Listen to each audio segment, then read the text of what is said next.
اعوذ باللہ من الشیطان الرجیم بسم اللہ الرحمن الرحیم وَلَقَدِ اسْتُهْزِئَ بِرُسُلٍ مِّن قَبْلِكَ فَأَمْلَيْتُ لِلَّذِينَ كَفَرُوا ثُمَّ أَخَذْتُهُمْ فَكَيْفَ كَانَ عِقَابِ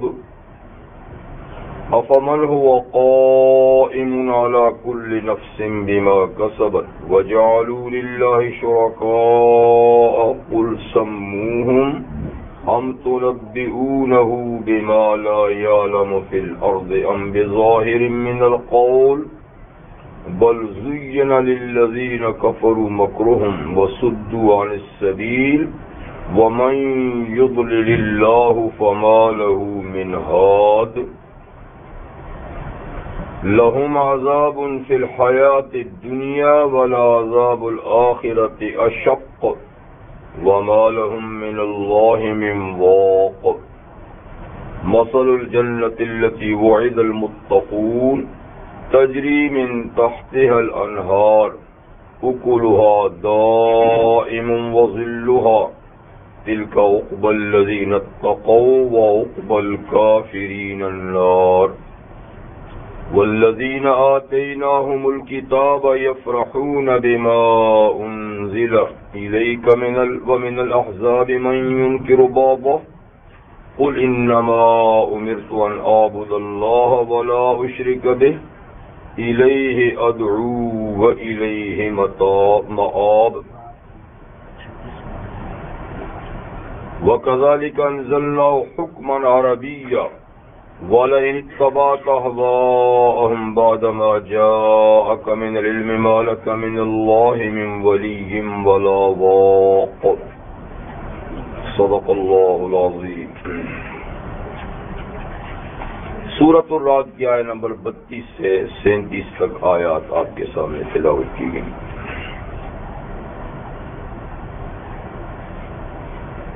اس سے پہلے کی آیات میں بیان تھا کہ آپ کے مخالفین آپ سے آپ کی نبوت پر نشانیاں طلب کرتے ہیں کہ فلاں فلاں نشانی بتائیں تب ہم آپ کی نبوت کی تصدیق کریں گے۔ تو اللہ تعالیٰ نے ارشاد فرمایا کہ ان کی خواہشات اور مرضی کی نشانیاں بتانے کے ہم پابند نہیں، اس لیے بھی کہ ہم نے کافی نشانیاں بتا دی ہیں کہ جن سے آپ کی نبوت اور آپ کی صداقت ظاہر ہوتی ہے۔ اور دوسری بات یہ ہے کہ ان کا نشانیاں طلب کرنا کوئی شک اور شبے کی بنیاد پہ نہیں کہ آپ کی نبوت کے بارے میں ان کو کوئی شک اور شبہ ہے اور جس کو دور کرنے کے لیے نشانی مانگتے ہیں۔ دراصل یہ ضد اور عناد کے طور پر مخالفت برائے مخالفت کے طور پہ آپ سے نشانیاں طلب کرتے ہیں، جن کا محض مقصد یہ ہے کہ ہم بہت سی نشانیاں طلب کریں گے اور یہ جب نہیں بتائیں گے تو ہم ان کا مذاق اڑائیں گے۔ باجی یہ کیسا نبی ہے جی، فلاں کام تو کر نہیں سکتا، فلاں کرشمہ تو دکھا نہیں سکتا جی۔ تو ان کا مقصد صرف آپ کا مذاق اڑانا ہے جی۔ تو اب اس آیت میں اللہ تعالیٰ تسلی دیتے ہیں کہ آپ نشانیاں بتائیں نہ بتائیں، یہ ان کا کام ہی مذاق اڑانا ہے۔ دکھائیں گے تو بھی بڑا اور نہیں دکھائیں گے تو دوسرے پہلو سے، نہیں دکھائیں گے تو کہیں گے لوگ جی ان کو پتہ ہی کچھ نہیں، یہ کیسے نبی ہے، اور جب دکھاتے تو پھر مذاق اڑاتے اور جی بڑا جادوگر ہے، دیکھو یہ کتنے بڑے بڑے جادو دکھا دیے۔ تو اب تسلی کا مضمون آیا نمبر 32 میں اللہ تعالیٰ بیان فرماتے ہیں کہ آپ پریشان نہ ہوں، تنہا آپ کا مذاق نہیں اڑایا جا رہا، آپ سے پہلے انبیاء کرام کا بھی مذاق اڑایا گیا۔ وَلَقَدِ اسْتُهْزِئَ بِرُسُلٍ مِّن قَبْلِكَ، اور بالیقین مذاق اڑایا گیا ہے کئی رسولوں کا آپ سے پہلے بھی۔ تو یہ ایک سلسلہ ہے جو پیچھے سے چلا آ رہا ہے، آپ کے ساتھ بھی وہی سلوک کیا جا رہا ہے جو انبیاء سابقین کے ساتھ سلوک کیا جا رہا تھا۔ تو کوئی یہ نئی بات نہیں. تو آپ ان کے حالات سے تسلی حاصل کریں. یاد رکھیے کہ مذاق اڑانا یہ حرام ہے. کسی کو حقیر ظاہر کرنے کے لیے، کسی کی تحقیر کے لیے، جی کسی کو کسی کی نظر سے گرانے کے لیے اس کا مذاق اڑانا یہ شریعت میں حرام ہے. نبی کریم صلی اللہ علیہ وسلم کے ارشاد ہے لا تمارے اخاک ولا تمازحہ، اپنے بھائی سے نہ تو جھگڑا کر نہ اس کا مذاق اڑا، نہ اس سے جھگڑا کر نہ اس کا مذاق اڑا. اور سورہ حجرات میں اللہ تعالیٰ نے بڑی تفصیل سے اس مسئلے کو بیان کیا ہے. لا یسخر قوم من قوم، دیکھو کوئی قوم، کوئی برادری کسی دوسری برادری کا مذاق نہ اڑائے. ہو سکتا ہے کہ جس کو تم نظروں سے گرانا چاہتے ہو اللہ کی نظروں میں وہ اونچا ہو. اور بالخصوص فرمایا کہ کوئی خاتون دوسری خاتون کا، کوئی عورت دوسری عورت کا مذاق نہ اڑائے. ہو سکتا ہے کہ جس کا مذاق وہ اڑاتی ہے اللہ کے ہاں اس کا مرتبہ مقام اونچا ہو. تمہارے مذاق اڑانے کی اجازت نہیں. اس سے دل آزاری ہوتی ہے، اور دل آزاری جو ہے نا مسلمان کی یہ ایذا رسانی، مسلمان کو تکلیف پہنچانا، دکھ پہنچانا یہ حرام ہے. خاص طور پہ ایسی چیز سے دکھ پہنچانا کہ جو اس بیچارے میں ہے بھی نہیں، اگر ہے تو بھی اس کو دکھ نہ پہنچاؤ، اگر ہے ہی نہیں تو جیسے اللہ تعالیٰ سورہ احزاب میں فرماتے ہیں ان الذین یؤذون اللہ ورسولہ لعنہم اللہ فی الدنیا والآخرہ، جو لوگ اللہ اور اس کے نبی کو ستاتے ہیں. اللہ کو ستانا کا مطلب تو یہ ہے کہ اللہ تعالیٰ کو کون ستا سکتا ہے؟ جب اس کی شان میں گستاخی اور بے ادبی کرتے ہیں. اللہ تعالیٰ تو کسی چیز سے متاثر نہیں ہوتے کہ ان کو کوئی دکھ پہنچے، کوئی سکھ پہنچے، جی. لیکن اللہ کا نبی تو متاثر ہوتا ہے، وہ تو دکھیا ہوتا ہے. تو اس لیے اللہ تعالیٰ نے ساتھ نبی کا ذکر فرما دیا کہ جو اللہ اور اس کے نبی کو ستائے لعنہم اللہ، ایسے لوگ اللہ کے ہاں ملعون ہیں، ان پہ اللہ کی پھٹکار ہے. پھر والذین یؤذون المؤمنین بغیر ما اکتسبوا، اور وہ لوگ جو مومنوں کو ستاتے ہیں بغیر اس کسی چیز کے جو انہوں نے کیا ہو، کیا بھی بیچاروں نے کچھ نہیں ہے، محض الزام تراشی کرتے ہیں. فقد احتملوا بہتانا اسما مبینا، تو ان لوگوں نے جیسے کہ ایک بہتان باندھ لیا، الزام باندھ لیا ان پر، اور کھلم کھلا گناہ کا ارتکاب کیا. تمہارے مذاق اڑانا کسی کا بھی درست نہیں، اور پھر نبی کا مذاق اڑانا یہ تو کھلا ہوا کفر ہے، کھلا ہوا کفر ہے. پہلے پارے میں حضرت موسیٰ علیہ السلام کا ذکر ہے کہ ایک مخصوص واقعے میں موسیٰ علیہ السلام نے اس واقعے کو واضح کرنے کے لیے اللہ کی طرف سے وحی پا کر یہ حکم دیا کہ ان اللہ یامرکم ان تذبحوا بقرہ، اللہ تمہیں اس مسئلے کی حقیقت حال کھولنے کے لیے گائے ذبح کرنے کا حکم دیتا ہے. تو بنی اسرائیل نے فوراً کہا اتتخذنا ہزوا، موسیٰ ہم سے مذاق کرتے ہیں، ہمارا آدمی مر گیا ہے، ہم کہتے ہیں کہ آدمی کے قاتل کا پتہ نہیں، آپ قاتل بتائیں، آپ کہتے ہیں گائے ذبح کرو. بھلا ایک آدمی کے قتل سے گائے کے ذبح کرنے کا کیا تعلق ہے؟ آپ مذاق اڑاتے ہیں. تو حضرت موسیٰ صلی اللہ علیہ وسلم نے کیا فرمایا؟ اعوذ باللہ ان اکون من الجاہلین، میں اللہ کی پناہ مانگتا ہوں، اللہ کی پناہ مانگتا ہوں، آتا ہوں کہ میں نادان اور جاہل بن جاؤں. کیا مطلب؟ یعنی مذاق اڑانا تو نادانوں اور جاہلوں کا کام ہے، میں تو اللہ کا نبی اور اللہ کا حکم ہے گائے ذبح کرو تو قاتل کا پتہ چلے گا. ٹھیک ہے، تو اس سے معلوم ہے کہ مذاق اڑانا نادانوں اور جاہلوں کا کام ہے، اور نبی کا کوئی مذاق اڑاتا تو یہ بالکل کفر ہے.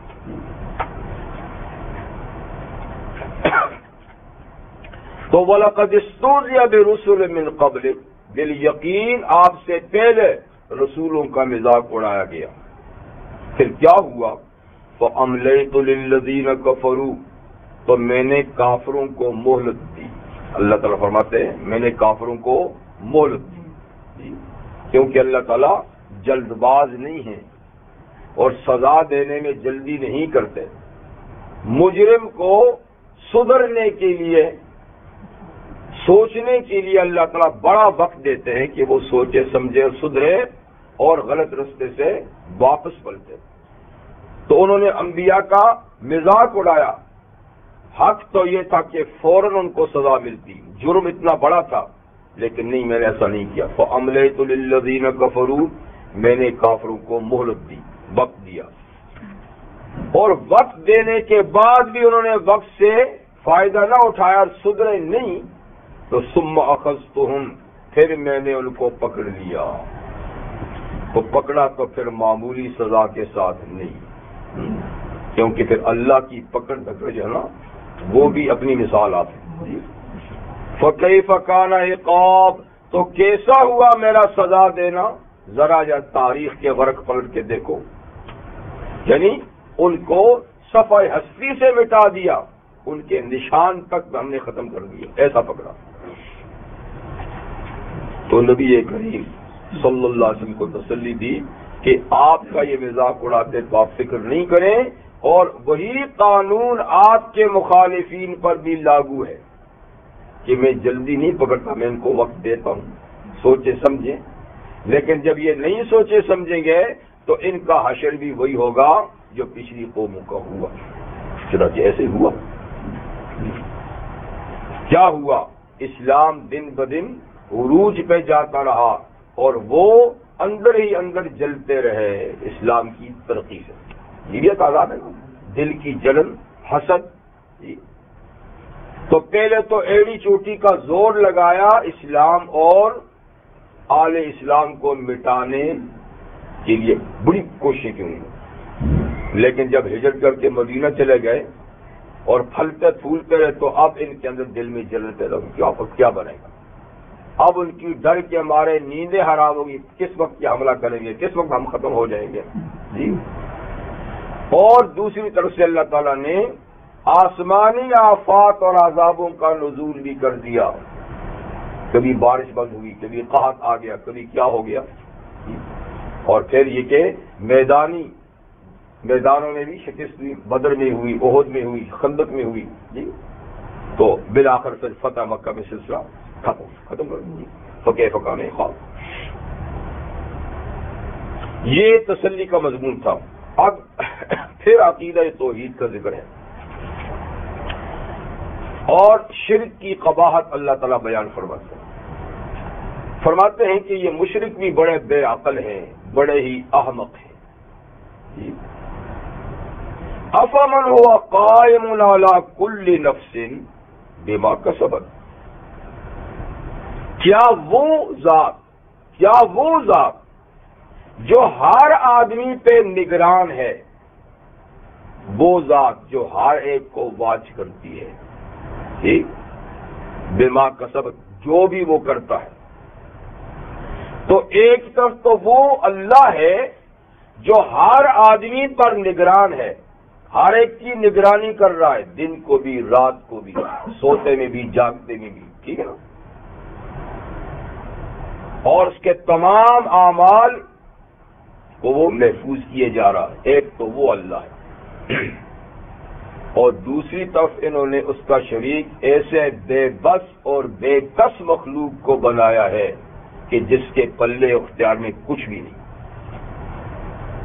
جن کا نہ وجود اپنا، ٹھیک ہے نا، اور جن کا نہ علم اپنا، جن کی نہ قدرت اپنی، جو کسی کے حال سے باخبر ہی نہیں، جن کو قدرت بھی نہیں.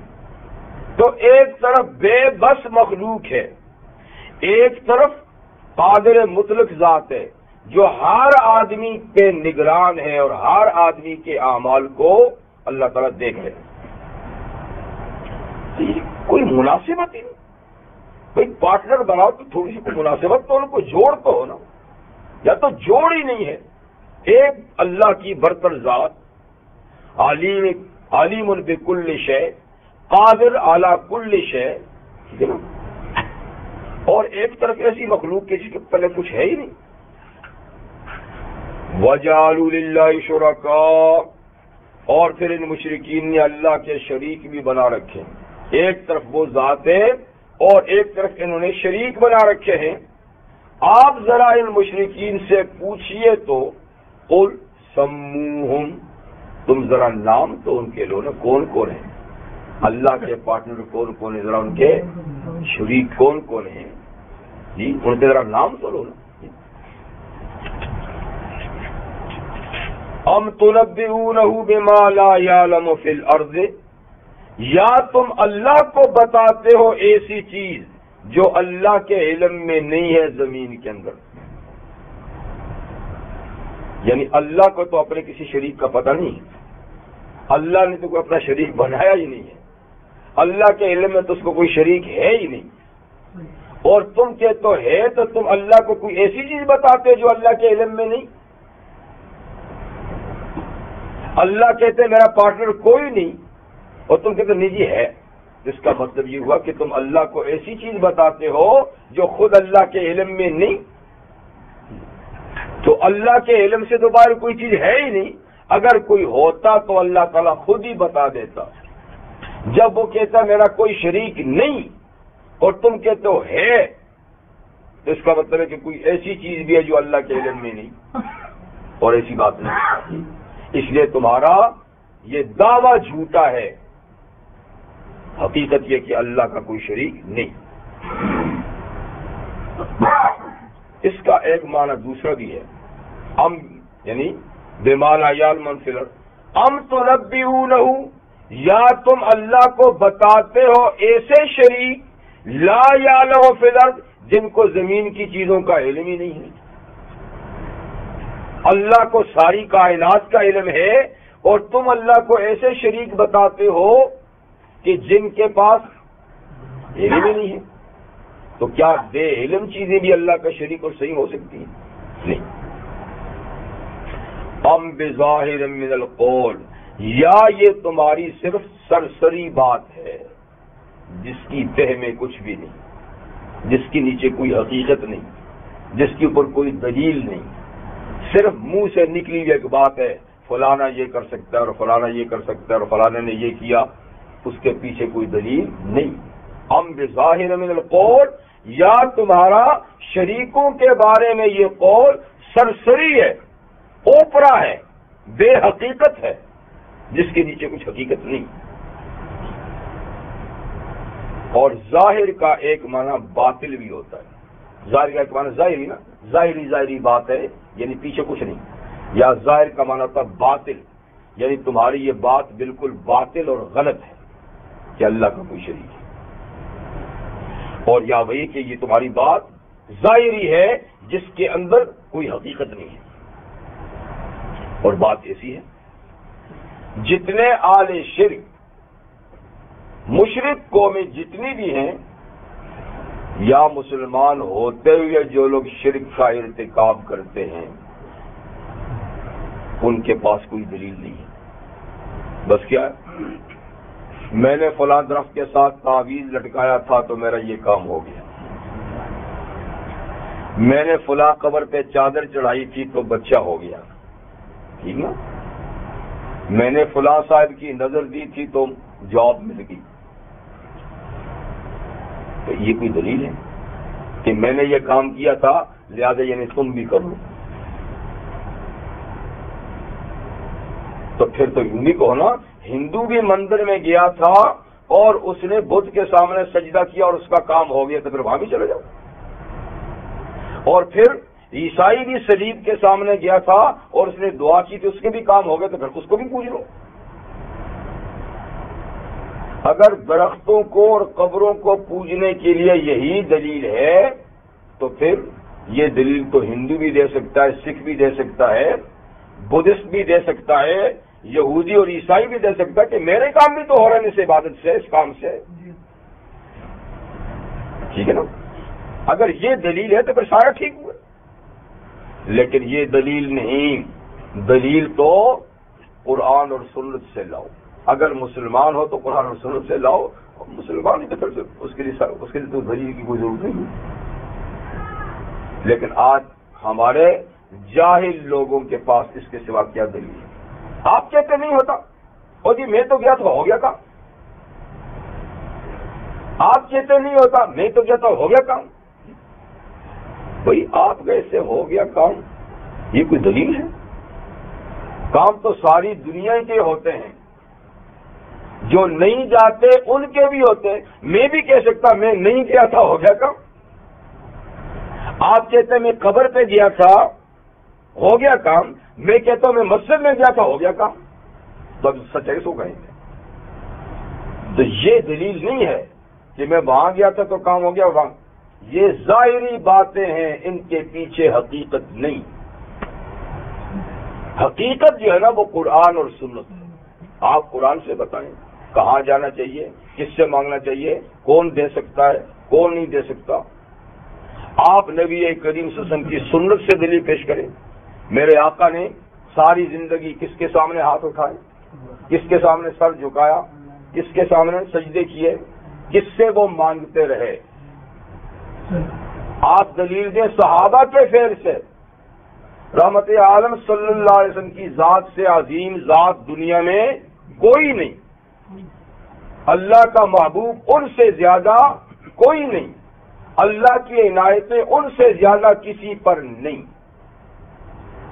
تو صحابہ کیا حاجتیں مانگنے کے لیے حضور کے مزار پہ جایا کرتے تھے؟ سلام پڑھنے کے لیے مزار پہ جاتے تھے. سلام دعا ہے، خود قبر والے کے لیے دعا ہے. اور قبر والے کو جب آپ دعا دیتے ہیں تو اس کا مطلب ہے کہ وہ محتاج ہے. بھئی دعا محتاج ہو دی جاتی ہے کہ نہیں؟ السلام علیکم، آپ پر سلامتی ہو، یہ دعا ہے. ٹھیک ہے نا؟ تو دعا اس کو دیتے ہیں جو محتاج ہو، اور جو خود محتاج ہوئے دوسرے کا، بھلا اس سے مدد کا مانگنا کیا. حکم ہے کہ قبرستان میں جاؤ. ولی کی قبر ہے، نبی کی قبر ہے، عام مسلمان کی قبر ہے، تو کیا کہو؟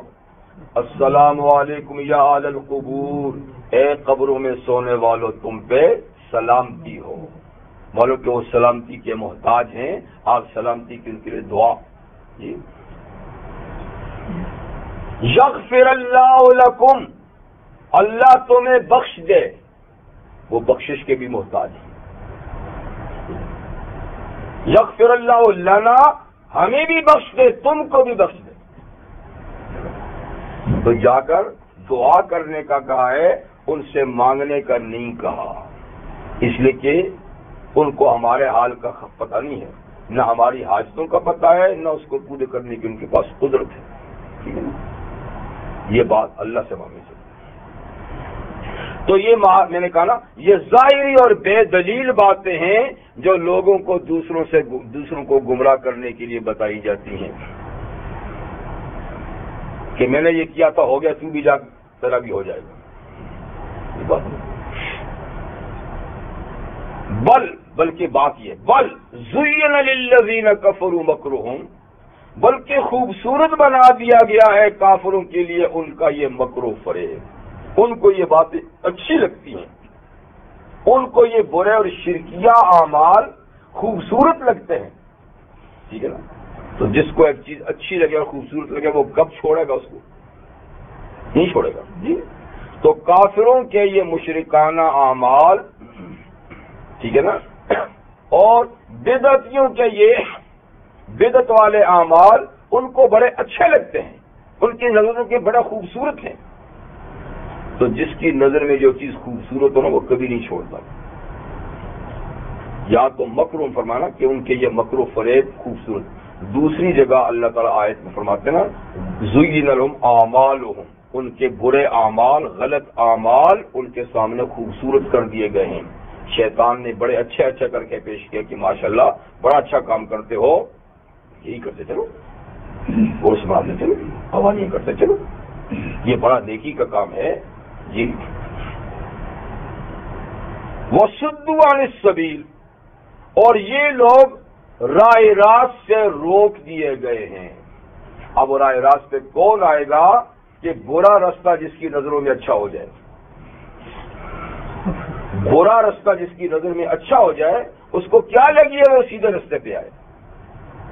تو اس لیے ہر کوئی اپنی من پہ چلتا ہے، اس کی نظر میں جو اچھی بات ہے اس کو یہ نہیں دیکھتا کہ اس کے پیچھے دلیل ہے یا نہیں، قرآن اور سنت کی دلیل ہے یا نہیں۔ اپنے اعمال کو، اپنے کردار کو، اپنے اخلاق کو قرآن اور سنت پہ نہیں پیش کرتا ٹھیک کرنے کے لیے، بلکہ شیطان نے یا شیطان نما انسانوں نے جو کچھ اس کے سامنے چیز خوبصورت کر کے پیش کیا نا، اسی کی پیچھے تو صدوا عن السبیل، یہ راہ راست سے روک دیے گئے ہیں۔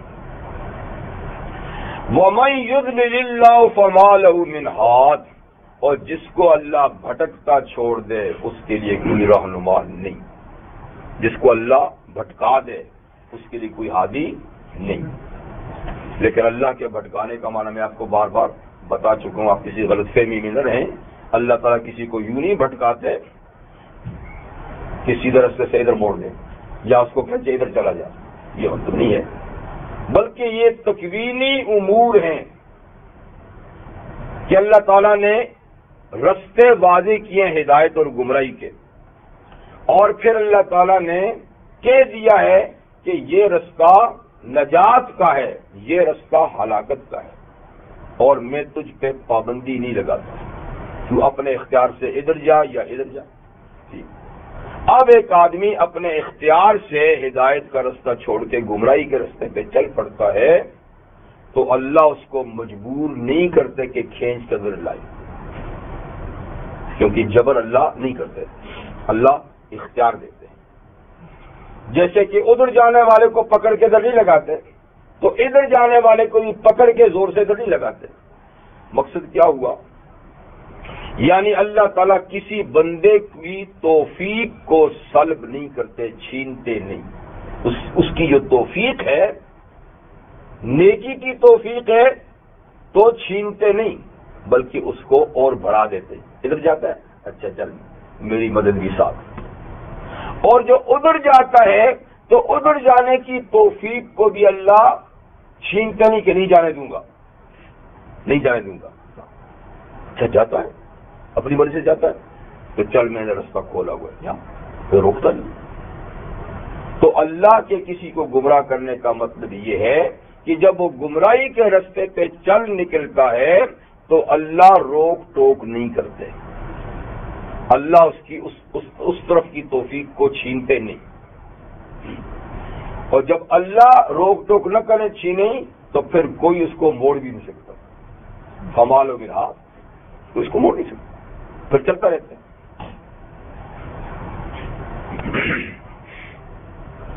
لہم عذاب فی الحیات الدنیا والعذاب الآخرۃ اشق، ایسے لوگوں کے لیے جو گمراہی کا رستہ اختیار کرتے ہیں، جو کفر و شرک کا رستہ اختیار کرتے ہیں، ان کے لیے دنیا میں بھی عذاب ہے، دنیا کی زندگی میں بھی عذاب ہے،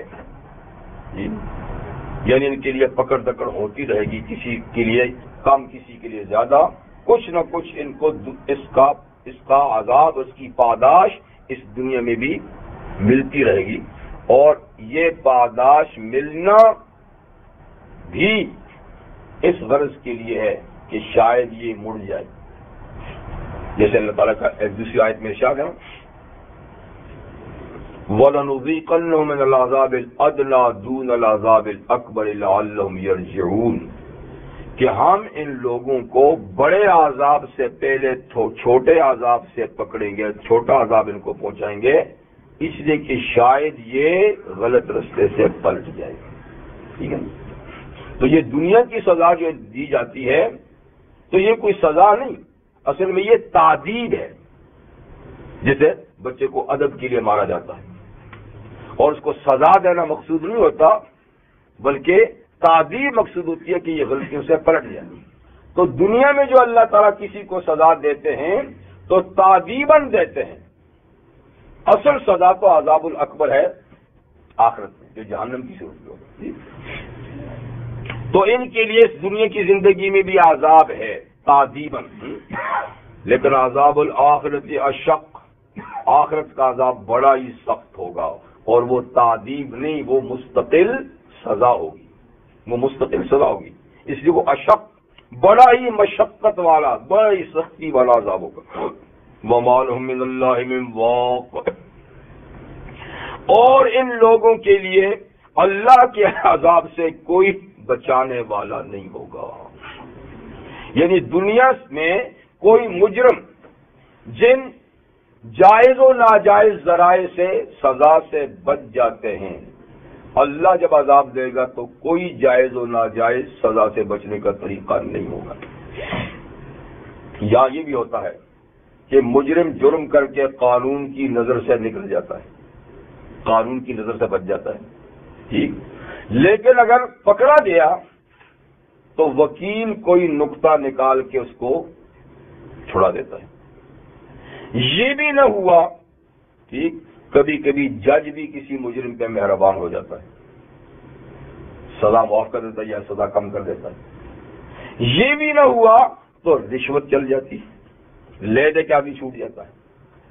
تو مطلب یہ ہے کہ دنیا میں سزا سے بچنے کے کئی طریقے ہیں، لیکن اللہ کے ہاں سے سزا سے بچنے کا کوئی طریقہ بھی نہیں، کیونکہ اللہ تعالیٰ سورہ بقرہ میں فرما چکے ہیں وَاتَّقُوا يَوْمًا لَا تَجْزِي نَفْسٌ عَن نَفْسٍ شَيْئًا وَلَا تُقْبَلُ مِنْهَا شَفَاعَةٌ وَلَا يُؤْخَذُ مِنْهَا عَدْلٌ وَلَا هُمْ يُنصَرُونَ. یعنی دنیا میں مجرم کے بچنے کے جو چار طریقے ہیں، یہ آخرت میں ان میں سے ایک بھی کام نہیں آئے گا. دنیا میں بچنے کا ایک طریقہ ہے ضمانت، شخصی ضمانت یا مالی ضمانت. اللہ فرماتے ہیں ہم کسی کی ضمانت قبول نہیں کریں گے. کہ کوئی کہے، پہلے تو کہے گا کوئی نہیں، کوئی ضمانت دے گا ہی نہیں. کون کسی کی جگہ جہنم میں جاتا ہے کہ جی اس کو چھوڑ دیجیے مجھے اس کی جگہ جہنم میں بھیجیں؟ کون؟ تیار ہی نہیں ہوگا. اگر فرض کر لو کوئی تیار ہو جائے تب بھی ہم کسی کے بدلے میں دوسرے کو ادھر نہیں جھونکیں گے. تو ضمانت نہیں چلے گی، نہ شخصی نہ مالی. اور ولا تقبل منها شفاعۃ، دنیا میں سزا سے، مجرم کے سزا سے بچنے کا دوسرا طریقہ سفارش. کسی بڑے آدمی کی سفارش چل جاتی ہے اور بڑے سے بڑا مجرم چھوٹ جاتا ہے. اللہ فرماتے ہیں ہم کسی کی سفارش، پہلے تو یہ کہ کسی کی مجال نہیں کہ ہماری عدالت میں از خود سفارش کے لیے منہ کھولے، ٹھیک ہے نا. وہی سفارش کرے گا جس کو اللہ کہیں گے ہاں میاں آپ سفارش کیجیے، اور اس کے لیے جس کو خود اللہ متعین کرے کہ ہاں آپ فلانے کے لیے سفارش کریں. یہ بھی ایسا سفارش کا حق بھی نہیں ہوگا کہ آپ جس کی چاہے کریں، فلانے کی کریں. اور فلانے کی بھی اللہ اس کی کہیں گے کہ رضی له قولا، جس کی بات اللہ کو پسند ہوگی، جو کلمہ پڑھتا ہوگا. تو اللہ مومن کے لیے سفارش کی اجازت دیں گے، جس کو دیں گے وہی کرے گا، ورنہ اللہ کی عدالت میں کوئی سفارش کے لیے زبان کھول ہی نہیں سکتا، ٹھیک ہے نا. تو اس لیے یہ صورت بھی نہیں. اور تیسری وَلَا يُؤْخَذُ مِنْهَا عَدْلٌ، کسی سے مالی بدلہ بھی نہیں لیا جائے گا. جیسے کہ دنیا میں جرمانہ دے دیتے ہیں، چھوٹ جاتے ہیں، چلو جی مجھے، ٹھیک ہے نا. اور اللہ تعالیٰ کوئی جرمانہ کسی کا قبول نہیں کریں گے. اس کی مثال سورہ مائدہ اور سورہ آل عمران میں دی ہے. سورہ آل عمران میں یہ دی ہے کہ فرض کرو قیامت کے دن کسی کے پاس یہ پوری زمین سونے کی بھری ہوئی ہو اور وہ اپنی جان بخشی کے لیے اللہ کے سامنے پیش کرے، تو اللہ فرماتے ہیں میں قبول نہیں کروں گا. سورہ مائدہ میں یہ ہے کہ یہ زمین اور اتنا ہی اور مال بھی، یعنی اس کا ڈبل کسی کے پاس سرمایہ ہو اور وہ اپنی جان بخشی کے لیے پیش کرے تو میں قبول نہیں کروں گا. پہلے تو ہوگا ہی، کسی بات کیا ہوگا جی، تینی بھی نہیں ہوگی کسی کی بات جی. لیکن اتنا بڑی اتنا بڑا بدلہ بھی، اتنا بڑا فدیہ بھی، اتنا بڑا جرمانہ بھی قبول نہیں کروں گا، مطلب کہ جرمانہ قبول ہوگا ہی نہیں۔ اور چوتھی صورت دنیا میں مجرم کے بچے کی وَلَا هُمْ يُنصَرُونَ، مدد۔ کبھی ایسا بھی ہو جاتا ہے کہ مجرم کی پارٹی مضبوط ہوتی ہے جی، تو وہ ہلہ بول کے، وہ جلوس نکال کر، شور شار کر کے مجرم کو بچا لیتے ہیں جی۔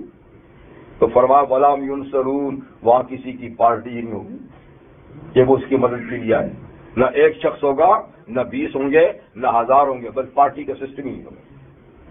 تو صاف بات ہے کہ قیامت کے دن اللہ کے عذاب سے کوئی بھی بچانے والا نہیں۔ بس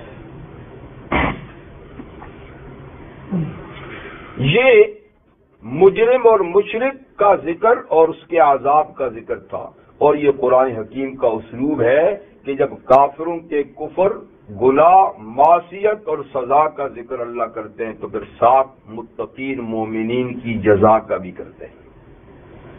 تو اب جزا کا، مومنوں کی جزا کا، ٹھیک۔ مثل الجنت التی وعد المتقون، تو لو پھر صفت یا تعریف، مثل کا معنی یا تعریف یا صفت، صفت یا تعریف اس جنت کی بھی سن لو جس کا وعدہ متقین سے کیا گیا ہے، یعنی وہ جنت کس کے لیے ہوگی؟ متقین۔ اچھا، اب پہلے کہ متقین کون ہیں کہ جن کی جنت کی صفت بیان ہو رہی ہے، تعریف بیان ہو رہی ہے۔ متقی کا معنی ہوتا ہے بچنے والا، ٹھیک ہے، بچنے والا۔ کس چیز سے بچنے والا؟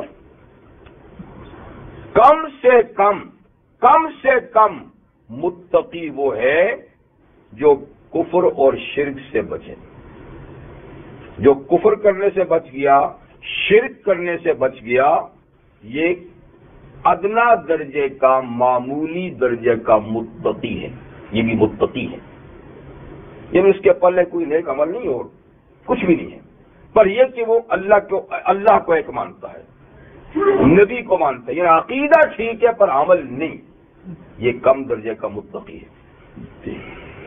اس سے اونچے لیول کا متقی وہ ہے جو چھوٹے چھوٹے تو 20 گناہ کرتا ہے، لیکن کم سے کم بڑے بڑے گناہوں سے اپنے آپ کو بچاتا ہے، اور یہ کہ وہ نفل اور سنت بھی کم ہی کرتا ہے لیکن فرض پابندی سے ادا کرتا ہے۔ تو فرض پابندی سے ادا کرتا ہے، گناہ کبیرہ سے بچتا ہے، حرام سے بچتا ہے، ٹھیک ہے نا، اور سنت نفل میں تیز گام نہیں ہے، ٹھیک ہے نا، اور اسی طریقے سے نوافل میں بھی اتنا تیز تراک نہیں ہے، اور یہ کہ مکروہ وغیرہ بھی کر لیتا ہے، تو ایسا دوسرے لیول کا متقی ہے۔ اور تیسرے لیول کا کون ہے متقی؟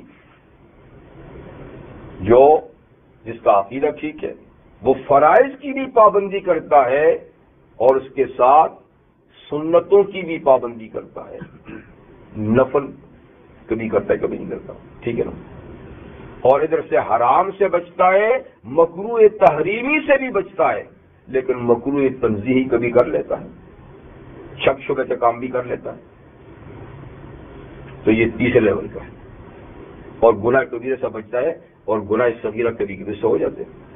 پھر اس سے آگے دوسرا لیول ہوگا جو ہر صغیرہ کبیرہ گناہ سے بچتا ہے، چھوٹے بڑے گناہ سے، جو حرام سے تو بچتا ہی ہے اور شبہ والی چیزوں سے بھی بچتا ہے، اور جو فرض سنت پر پابندی کرتا ہے، نوافل کی بھی حد الامکان پابندی کرتا ہے۔ تو مطلب یہ ہے کہ وہ دین پر پورے طریقے سے چلتا ہے، یہ پھر ہائی پیمانے کا ولی بھی کہیں آپ اس کو متقی کہیں، متقی یا ولی ایک ہی مانے۔ تو جنت ان سب کو ملے گی جی، ان سب سے جنت کا وعدہ کیا گیا ہے۔ یہ اور بات ہے کہ جو متقی کامل ہوں گے وہ پہلے ہی مرحلے میں جنت میں پہنچ جائیں گے، اور جن کے گناہ وغیرہ ہوں گے وہ اللہ کی مرضی پر ہے کہ اللہ تعالیٰ ان کو بھی معاف کر دے دی، حشر کے میدان میں ان کو بھی بھیج دے، یا ان کو میعادی سزا دے دے، ٹھیک ہے، تو یا سزا کاٹ کے جائیں گے یا پہلے مرحلے میں، ٹھیک۔ بہر المتقی اس کو کہتے ہیں، ٹھیک ہے نا، جو شرک سے بچتا ہے، کفر سے بچتا ہے، معصیت سے بچتا ہے، گناہ صغیرہ کبیرہ سے بچتا ہے، یہ اللہ کی نافرمانی۔ اور مختصر معنی میں آپ کو بتاؤں متقی کہ وہ کون ہے؟ جو ایسے کاموں سے بچتا ہے جن کے کرنے سے اللہ ناراض ہوتے ہیں، ٹھیک ہے، پھر ان کو نہیں کرتا، اور ایسے کاموں کے نہ کرنے سے بچتا ہے جن کے نہ کرنے سے اللہ ناراض ہوتے ہیں، جیسے نماز نہ پڑھنے سے ناراض ہوتے ہیں، روزہ نہ رکھنے سے ناراض ہوتے ہیں، ٹھیک ہے نا۔ تمہارا اللہ کی ناراضگی کے سارے کاموں سے جو بچتا ہے وہ متقی ہے۔ اور قرآن حکیم کی اصطلاح میں جو سورہ توبہ میں گزری ہیں وہاں مومنوں کی جو کئی صفات اللہ تعالی نے بیان کی ہیں، تو آخری اور 7ویں صفت کی بیان کی کہ والحافظون لحدود اللہ، ٹھیک ہے۔ مومنین کی ایک جامع صفت یہ ہے، جامع تعریف یہ ہے کہ وہ اللہ کی مقرر کردہ حدود کی حفاظت کرتے ہیں اور حدود سے نکلتے نہیں۔ اللہ نے جو باؤنڈری بتائی ہے اس سے باہر نہیں نکلتے، اس کی حفاظت کرتے ہیں۔ تو مطلب ہے کہ شریعت کے کاموں کی حفاظت اور نگرانی کرنا، ان کو توجہ سے اس پہ چلنا، یہ کیا ہے؟ تقویٰ ہے۔ تو ایسے لوگوں سے وعدہ کیا گیا ہے کس کا؟ جنت کا۔ اب اس جنت کی کچھ تعریف، تجری من تحتها الانہار، اس کی پہلی تعریف یہ ہے کہ اس جنت میں یعنی اس باغ میں نہریں بہتی ہوں گی، اس کے نیچے یعنی اس کے درختوں کے نیچے، اس کے محلات کے نیچے نہریں بہتی ہوں گی، کبھی خشکی نہیں ہوگی، ایسی نہریں۔ ہاں، یہ نہیں کہ بارش ہے تو پانی ہے، بارش نہیں تو وہ بارش کی محتاج نہیں، اور وہ ہمیشہ بہتی رہیں گی۔ یہ صفت جنت کی کیوں بیان کر دی؟ اتنی دیر میں ہم کیا کریں گے؟ یہ اس لیے ہے کہ بہتا پانی خوش منظری پیش کرتا ہے، دل کو بھاتا ہے، نظروں میں تازگی پیدا کرتا ہے۔ جب پانی بہتا جاتا ہے تو بڑا اچھا منظر لگتا ہے، لوگ بیٹھ بیٹھ کے دیکھتے ہیں، کسی کو توفیق ہوتی ہے تو بہتی ندیاں کے کنارے مکان بنا لیتے ہیں، یا کبھی کبھی سیر سپاٹے کے لیے جاتے ہیں بیچوں پر۔ کیوں جاتے ہیں؟ اس لیے کہ پانی ایک اچھا منظر پیش کرتا ہے۔ تو گویا جنت کے مناظر میں ایک خوش منظری یہ ہے کہ وہاں نہریں بہتی ہوں گی، اور آپ کو پتہ ہے کون کون سی نہریں بہتی ہوں گی؟ کبھی کبھی امتحان بھی لینا ہی پڑے گا۔ ہاں جی، سیدھی سیدھی بتا دیں، 4 نہریں، چلے گنتی بتائیں پھر اس کے بعد تفصیل بتائیں۔ اور نہریں تو ہوں گی پر 4 نہروں کا یعنی قرآن حکیم میں ذکر ہے۔ تازہ بتازہ پانی، سڑا ہوا نہیں، بدبودار نہیں، جس کا رنگ بدلا وہ نہیں، مائن غیر آسن، ایسا پانی کہ جیسے کہ بالکل ابھی تازہ تازہ آ رہا ہے، ابھی جیسے زمین سے ابلا ہے۔ تو ایک صاف خوشگوار پانی کی نہریں، اور دوسری من لبن لم یتغیر طعمہ، دودھ کی نہر، ایسا دودھ کہ جو سڑا ہوا نہیں ہوگا، بدبودار نہیں ہوگا، اس کا ذائقہ بدلا ہوا نہیں ہوگا، اس میں کیمیکل ڈالنے کی ضرورت نہیں ہوگی، ایسا تازہ بتازہ دودھ جیسے کہ ابھی آپ نے تھن سے نچوڑا، تو جیسے اس میں تازگی نا، وہ ہمیشہ اس نہر میں اس دودھ کی تازگی ہوگی، لم یہ اس کا ذائقہ بالکل بدلا نہیں ہوگا، حالانکہ وہ نہر ہوگی۔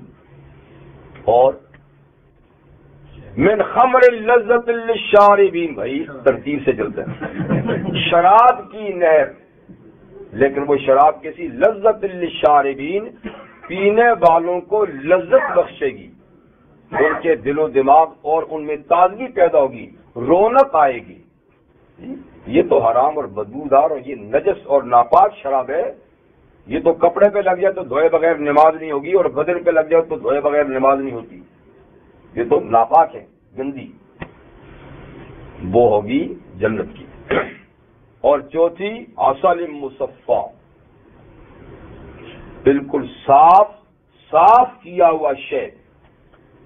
عام طور پر شہد کے اندر کچھ نہ کچھ ذرات ہوتے ہیں نا، وہ ذرات مرات نہیں ہو گئے، بالکل صاف کیا ہوا شہد کی نہر.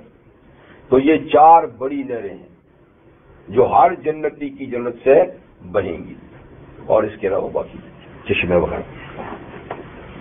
تو تجری من تحت الانہار اکلها دائم.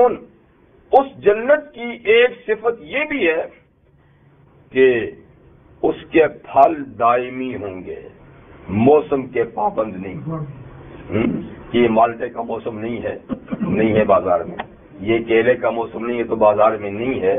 ٹھیک ہے، یعنی جنت کے پھل موسم کے پابند نہیں، اور وہ ہر موسم میں ہوں گے. اکلها دائم، وہاں کی معقولات، کھانے پینے کی جملہ چیزیں دائمی ہوں گی، کبھی شارٹ نہیں ہوں گی.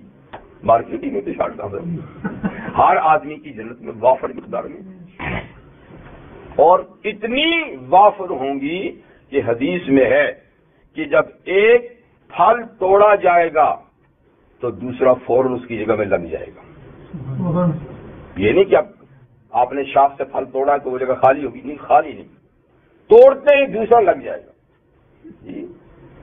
اور توڑنے میں سہولت اتنی کہ کوئی بیٹھا ہے تو کھڑے ہونے کی ضرورت نہیں، ٹہنی خود جھک کے آ جائے گی. آپ کا خیال ہوگا اور خیال کے ساتھ ٹہنی خود جھک کے اتنی قریب آ جائے گی کہ ہاتھ یہاں رکھا ہے تو اتنا کرنے کی تکلیف بھی نہیں، اتنی آ جائے گی کہ یہ آپ کے ہاتھ کے پاس. اور یہ کہ توڑا تو پھر دوسرا اس میں لگ گیا. اور یہ کہ تنے کے شروع سے پھل شروع ہوں گے چوٹی تک، کوئی ٹہنی پھل سے خالی بھی نہیں ہوگی، اور وہ دائماً ہمیشہ. اور پیغمبر کریم صلی اللہ علیہ وسلم کے ارشاد ہے، جیسے کہ قرآن حکیم میں اور قرآن سورہ واقعہ میں وَلَحْمِ طَيْرٍ مِّمَّا يَشْتَهُونَ بازار تفسیر ہے. اور پرندوں کے گوشت مہیا ہوں گے من پسند، لحم طیر مما یشتہون، جو جس پرندے کا گوشت پسند ہوگا وہی اس وقت تیار ملے گا. دل میں آیا کہ فلاں پرندے کا کباب ہو تو فوری طور پہ کباب تازہ بتازہ بڑاس اٹھتی ہوئی آپ کو سمجھ. اور یہ حضور صلی اللہ علیہ وسلم نے ارشاد فرمایا، اگر کوئی جنتی بیٹھا ہے اور سامنے سے کوئی پرندہ گزر گیا اڑتا ہوا اور اس کے دل میں آیا کہ اس کا گوشت کھا لیتا تو جی ایک دم وہی وہ آٹومیٹک ذبح ہو جائے گا. وہ آٹومیٹک ذبح ٹھیک ہے یا نہیں، وہاں آٹومیٹک ذبح ہو جائے گا، کھال اتر جائے گی سب، ٹھیک ہے نا، اور بالکل صاف ستھرا، اور جس طرح کا پسند ہوگا، روسٹ کیا ہوا، کباب بنا ہوا، قیمہ بنا ہوا، جو اس کی تو اس کے سامنے پلیٹ میں حاضر ہو جائے گا. لیٹا ہوا تو بیٹھنے کی ضرورت نہیں، بیٹھا تو کھڑے ہونے کی ضرورت نہیں، ٹھیک ہے، اور ہاتھ جہاں ہے وہیں چیز پہنچ جائے گی.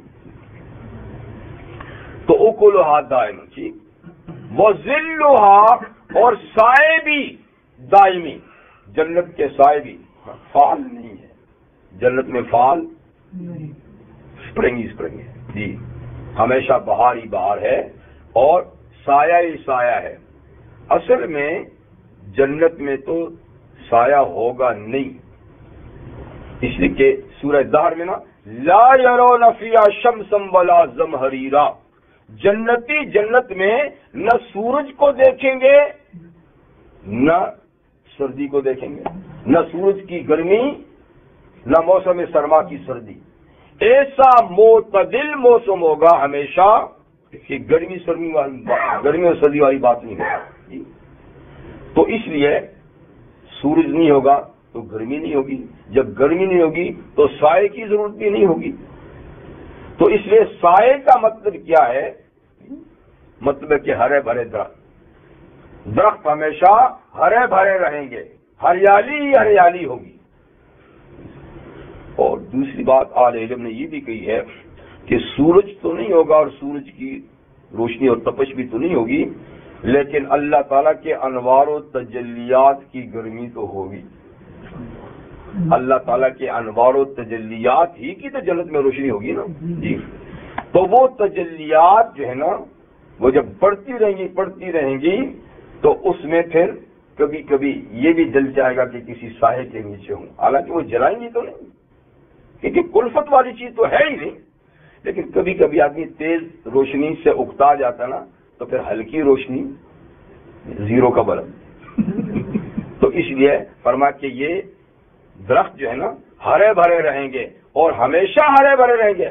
ذرا تیز روشنی سے جی اکتایا تو سایہ آ گیا، فوراً آ گیا، آپ کو جانے کی ضرورت نہیں ہے درخت کے نیچے جانے کی ضرورت، درخت خود آ گیا آپ نے سایہ کر دیے.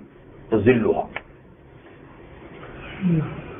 یہ تھوڑی سی بات جنت کے بارے میں فرمائی، اور باقی قرآن مجید میں جا بجا اس کی باقی تفصیلات بھی. جی کیوں؟ کس نے کہا ہے کہیں چلیں گے پھریں گے؟ اپنی مرضی سے آپ چلیں پھریں.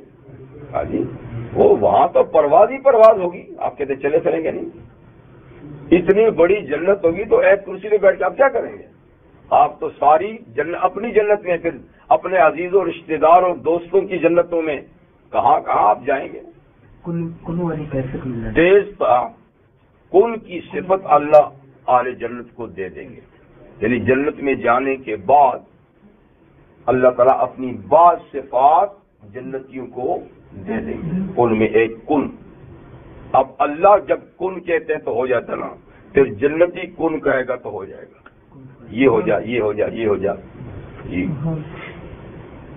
اسی طرح حیات، ہمیشہ کی حیات اس وقت اللہ کی صفت ہے، تو جنت میں جانے کے بعد حیات کی صفت اللہ بندوں کو بھی دیں گے، وہ بھی ہمیشہ رہیں گے، موت نہیں آئے گی. اس طرح کی صفات. عزیز، بلکہ آپ نے پوچھ لیا تو بتا دوں، جب آل جنت میں چلے جائیں گے تو اللہ تعالیٰ کی طرف سے تمام جنتیوں کے نام ایک گشتی لیٹر آئے گا. گشتی لیٹر جانتے ہیں نا؟ Circular letter. تو سب کے ہاں آٹومیٹک وہ لیٹر پہنچ جائے گا جی. اور اس لیٹر میں اس کی ابتدا یہ ہے، مختصر سمجھوں، ابتدا یہ ہے کہ اس میں لکھا ہوگا من الحی الذی لا يموت الی العبد الذی صار حیا لا يموت. یہ لیٹر اس زندہ ذات کی طرف سے ہے جس پہ کبھی موت نہیں آئے گی، اس بندے کے نام ہے جو اب ایسا زندہ ہو گیا کہ اس پہ بھی موت نہیں آئے گی. اور تیسرا من العزیز الذی لا یذل الی عبد الذی صار عزیزا لا یذل.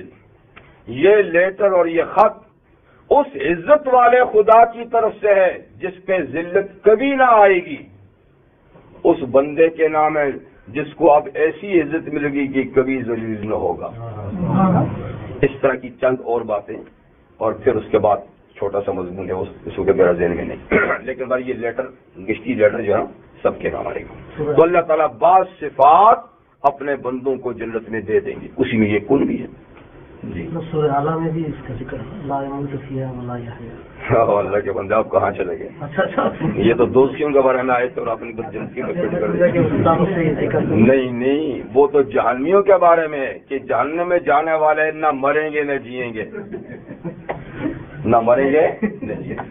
یہ تو جئیں گے ٹھیک ہے، یعنی ویسی سزا میں ہوں گے، ادھر سے مرے ادھر پھر جیے، ادھر مرے پھر ادھر جیے، ادھر جلے پھر ٹھیک ہوئے. یہ کلما نضجت جلودہم بدلنا جلودا غیرہا. اللہ تعالیٰ فرماتے ہیں جہنمیوں کی جب تیلی کھال جلے گی نا، فوری طور پہ ہم دوسری نرم اور نازک کھال پہنا دیں گے. جلتے ہی دوبارہ پھر تندرست، پہلے سے زیادہ نازک، اور پھر جلتے ہی تو لمحوں میں سینکڑوں مرتبہ ان کی کھالیں بدلے گی. یہ کیوں؟ لیذوق العذاب، تاکہ عذاب چکھنے میں کمی نہ ہو، چکھتا ہی رہے، وقفہ نہ ہو. عذاب چکھنے میں وقفہ اعاذنا اللہ، اللہ میں پناہ میں رکھے. اچھا یہ ہو گیا. تلک عقبی الذین اتقوا، یہ انجام ہے ان لوگوں کا جنہوں نے تقوی اختیار کیا، جنہوں نے بچ بچا کے دنیا کی زندگی گزاری، گناہوں سے بچتے بچتے دنیا کی زندگی گزاری. ٹھیک ہے نا. تقوی کی ایک مختصر سی تعریف آپ کو سنائی تھی کبھی میں نے. ابو ذر رضی اللہ عنہ سے حضرت عمر ابن خطاب رضی اللہ عنہ نے ایک دفعہ پوچھا، حالانکہ عمر خود بہت بڑے عالم ہیں لیکن کبھی کبھی بڑا چھوٹا سا بھی پوچھ لیتا، تو پوچھا کہ ابو ذر تقوی کیا ہے؟ ابو ذر تقوی کیا ہے؟ تو ابو ذر نے فرمایا کہ امیر المومنین آپ کبھی پگ ڈنڈی پہ گئے ہیں؟ پگ ڈنڈی جانتے ہیں نا؟ کیوں نہیں جانتے آپ؟ مطلب کہ دیہاتوں میں نہیں رہے، پہاڑی علاقوں میں نہیں رہے. ہاں یہ تو بات ہے، شہر میں کوئی معاملہ پگ ڈنڈی جی. یعنی پہاڑی علاقہ جو ہے نا، پہاڑوں میں جب جاتے ہیں تو تنگ تنگ رستے ہوتے ہیں، ٹیڑھے ترچھے تنگ، ادھر بھی جھاڑی اور بیچ میں تھوڑا سا رستہ جاتا ہے. ایک آدمی مشکل سے جاتا ہے، ادھر بھی جھاڑیاں ادھر بھی جھاڑیاں. امیر آپ پگ ڈنڈی پہ تو گئے ہوں گے؟ کہا گزر کئی دفعہ گیا ہوں. کہا پھر آپ کیسے جاتے ہیں؟ کیونکہ دائیں بائیں رستہ تنگ ہوتا ہے، دائیں بائیں جھاڑیاں کانٹے ہوتے ہیں. کہا بھائی کپڑوں کو بھی سمیٹتا ہوں، جسم کو بھی سمیٹتا ہوں تاکہ کوئی الجھ نہ جائے اور کوئی کانٹا چبھ نہ جائے، تو یوں بچتے بچاتے جاتے.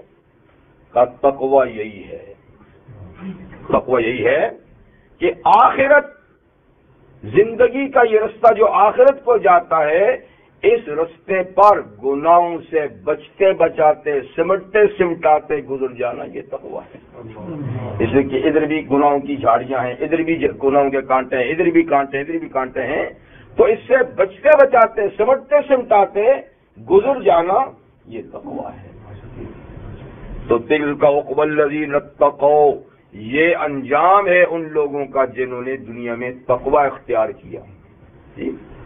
وعقبى الكافرين النار، اور کافروں کا انجام جہنم ہے. مختصر ان کا انجام جہنم ہے. یہ متفقین ہے.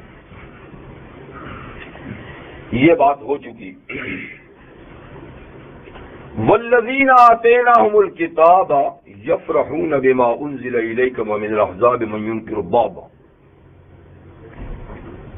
وہ لوگ جن کو ہم نے کتاب دی، وہ لوگ جن کو ہم نے کتاب دی. اس سے دو قسم کے لوگ مراد ہو سکتے ہیں.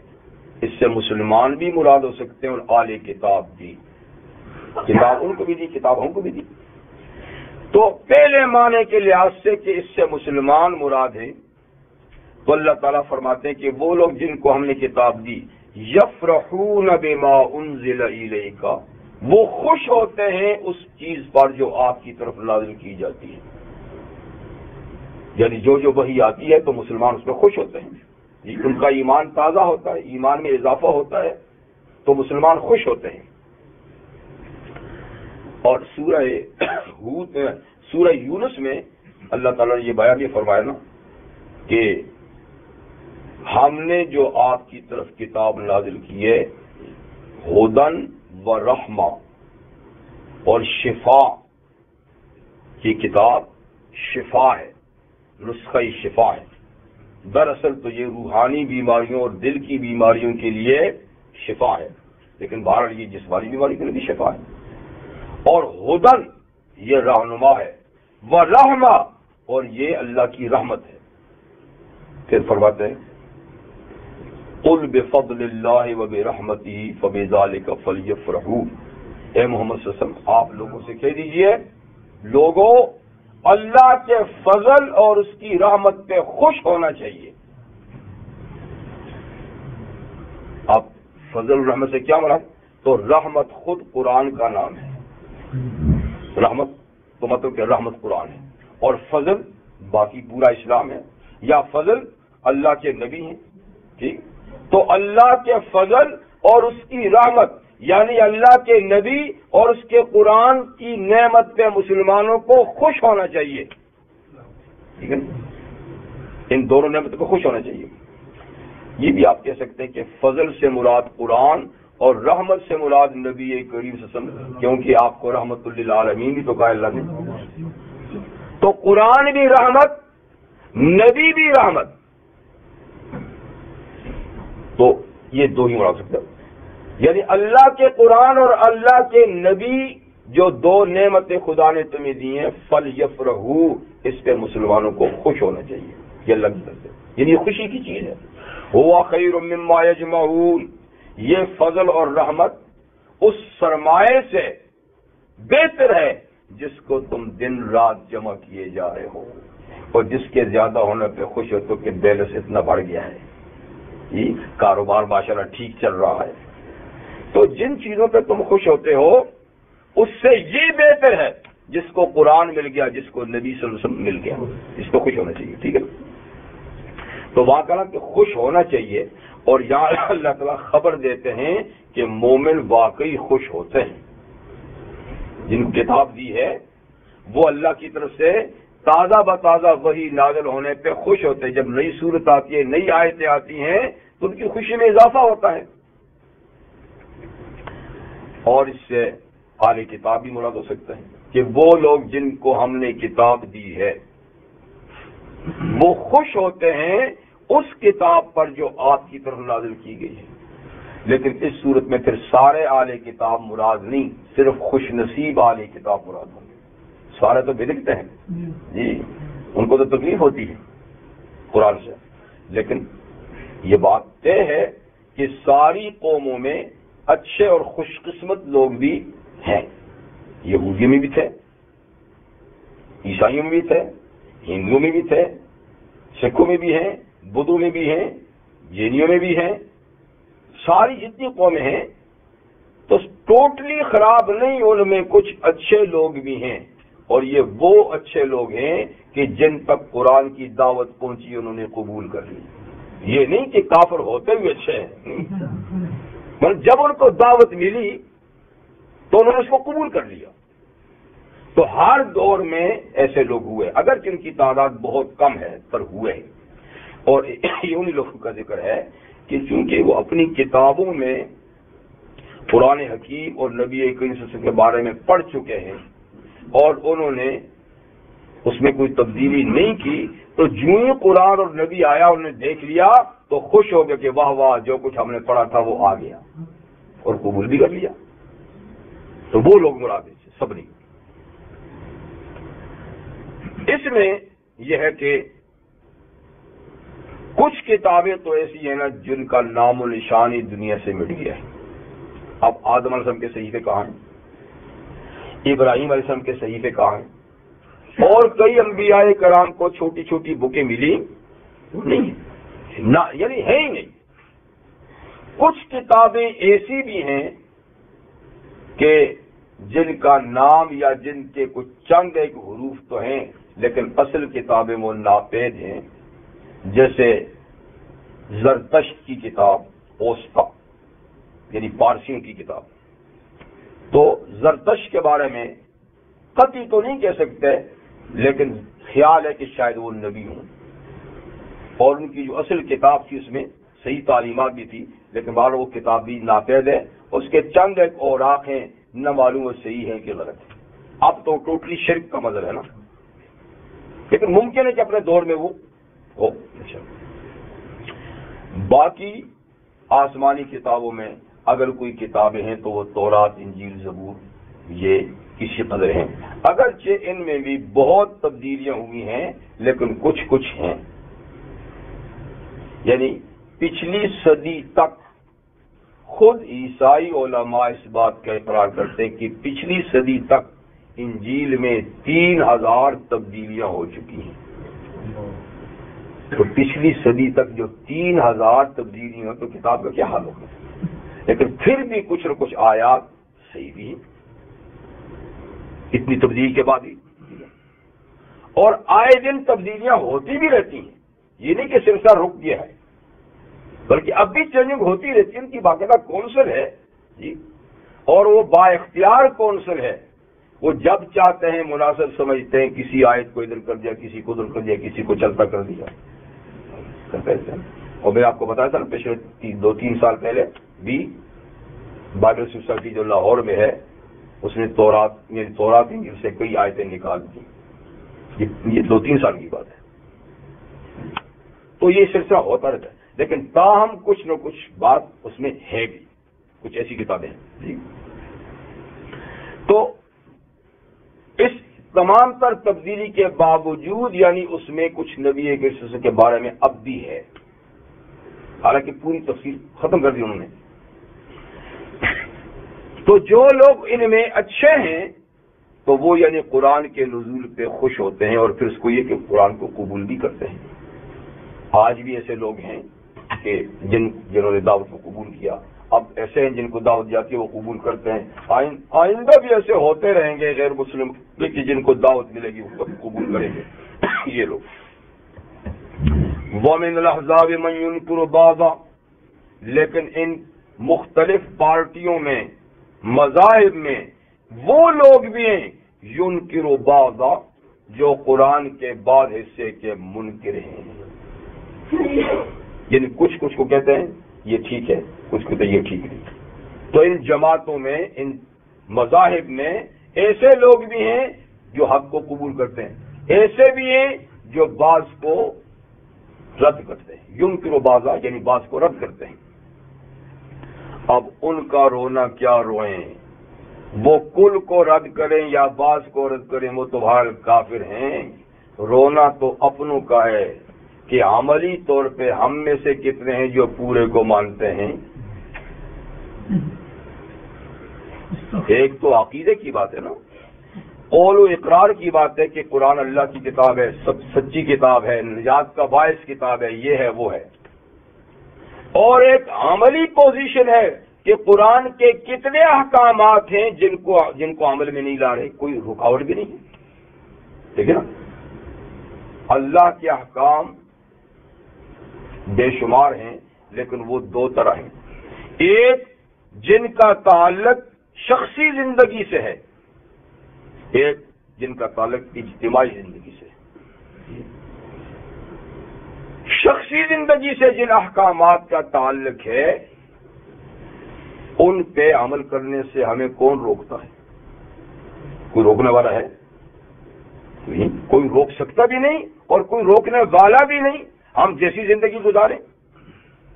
لیکن ہم میں سے کتنے جو شخصی احکامات پہ پورا عمل کرتے ہیں جن میں کوئی رکاوٹ ہی نہیں، جس کے بارے میں ہم بالکل با اختیار ہیں. بھئی ہمیں کوئی نماز پڑھنے سے روکتا ہے؟ نماز ایک شخصی عبادت ہے. پھر بھی کتنے جو پابندی سے پڑھتے ہیں. روزہ ہے، یہ عبادات ہیں، اخلاقیات ہیں، یہ شخصی چیزیں ہیں، لیکن سارے پہ عمل نہیں ہو رہا. اور جو اجتماعی احکامات ہیں وہ بھی 2 طرح ہیں. ایک عام سوسائٹی کے احکامات ہیں، اس میں بھی تقریباً سوسائٹی با اختیار ہے، آپس کے تعلقات. ہاں، تیسرے قسم کے احکامات ہیں جو اقتدار سے اور حکومت سے تعلق رکھتے ہیں اور وہ حکومت ہی نافذ کر سکتی ہے، آپ اور میں نہیں کر سکتے. اس میں بے شک ہم معذور ہیں کہ حکومت نہیں کرتی تو ہم کیا کر سکتے ہیں. ٹھیک، لیکن آپس کی سوسائٹی کے اپنے شخصی میں ہم بالکل بااختیار ہیں. ٹھیک ہے، تو اب دیکھیے تو قرآن حکیم کے کتنے احکامات ہیں جو ہم با اختیار ہو کے بھی اختیار نہیں کرتے، اپنی سوسائٹی میں لا سکنے کے باوجود نہیں لاتے. اور جہاں حکومتوں کی بات ان کو تو چھوڑ دیجیے. تو اس لیے من ينکر بعضا، پارٹیوں میں ایسے بھی ہیں جو بعض قرآن کے منکر ہیں. زبان سے تو نہیں انکار کر سکتے لیکن عملی طور پہ جب نہیں کرتے تو یہ بھی انکار ہے. بلکہ بعض لوگ تو زبانی بھی جھجک محسوس نہیں کرتے. بات پرانی ہے لیکن شاید آپ کے ذہن میں بھی ہوگی. جب ہمارے بر صغیر پر برٹش نے قبضہ جمایا اور انہوں نے اقتدار سنبھالا تو دیکھو بروں میں بھی اچھی باتیں بھی تو ہوتی ہیں.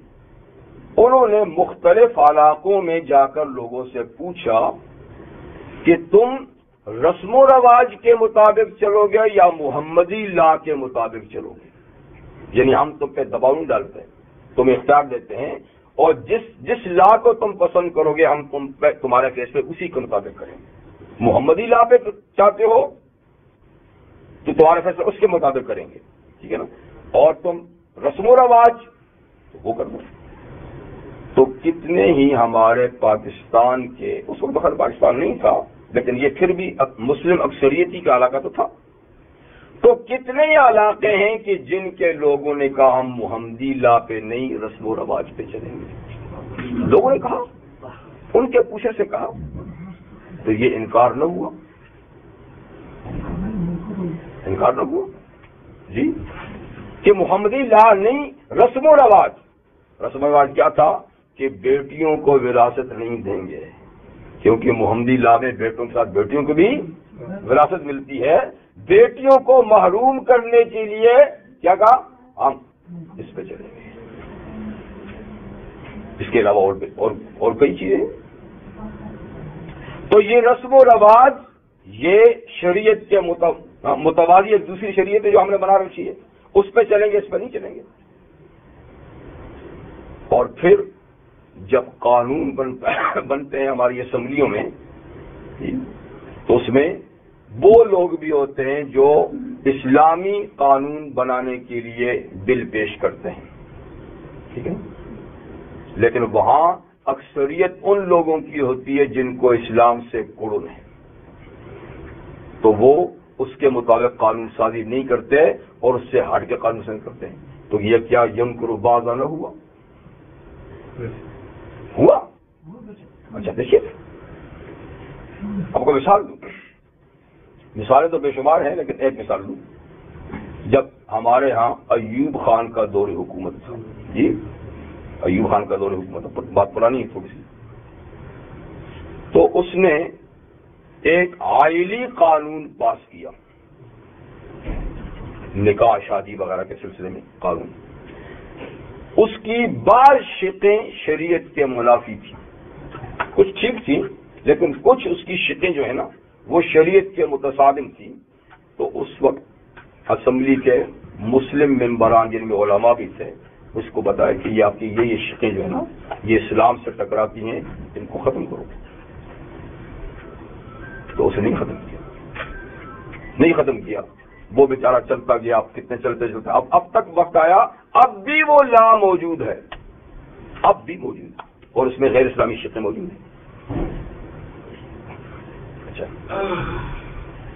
ایک قانون ہے قانون شفا، شاید آپ حضرات وہ سے نہیں جانتے ہوں گے کیونکہ جو زمیندار نہیں ان کو کیا پتہ ہے شفے کا۔ تو شفا شریعت میں ایک حق ہے، ٹھیک ہے نا، ایک حق ہے، اور اس حق کو اگر شفا کرنے والا چاہے تو استعمال کر سکتا ہے، لیکن یہ حق شریعت میں 3 آدمیوں کو حاصل ہے جو اس چیز میں پارٹنر ہے، تو پارٹنر کو یہ حق حاصل ہے۔ فرض کریں میری اور آپ کی مشترکہ زمین ہے، دونوں نے مل کے خریدی ہے، آپ زمین میں میرے ساتھ شریک ہیں، میں اپنے حصے کی زمین اگر بیچنا چاہتا ہوں تو آپ کو حق حاصل ہے کہ تیسرے آدمی کو نہ دیں اور آپ اس کو لے لیں۔ اگر میں تیسرے پہ بیچنا چاہتا ہوں اور آپ کو پتہ چل جائے، آپ اپنا حق استعمال کر سکتے ہیں کہ نہیں یہ لا وہ نہیں لے سکتا اور اسی قیمت پہ لے لیتا ہوں، ٹھیک ہے نا۔ تو پارٹنر کو دوسرا یہ حق ہے اس کو جو اصل چیز میں پارٹنر نہیں ہے لیکن اس کے حقوق میں پارٹنر ہے۔ فرض کریں کہ زمین میری اپنی آپ کی اپنی ہے لیکن رستہ ایک ہی جاتا ہے دونوں زمینوں کو، تب بھی آپ چھپے کہاں کرتے ہیں؟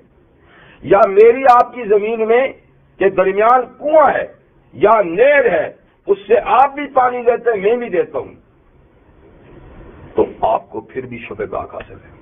کیا پتہ دوسرا ہے اور پھر پانی میں جھگڑے شروع ہو جائیں، رستے میں جھگڑا شروع ہو جائے، ٹھیک ہے نا، تو جھگڑوں سے بچنے کے لیے حق شفا ہے۔ اور تیسرا یہ کہ جو آپ کا پڑوسی ہے تو پڑوسی کو بھی حق شفا حاصل ہے۔ تو بچی جو پارٹنر ہے چیز میں، جو اس کے حقوق میں پارٹنر ہے یا جو پڑوسی ہے، اس کے علاوہ کسی کو نہیں۔ لیکن ہمارے ہاں پاکستان میں حق شفا بجائے 3 کے 5 کو دیا ہوا ہے. کہتے ہیں مضارع کو بھی حق شفا ہے.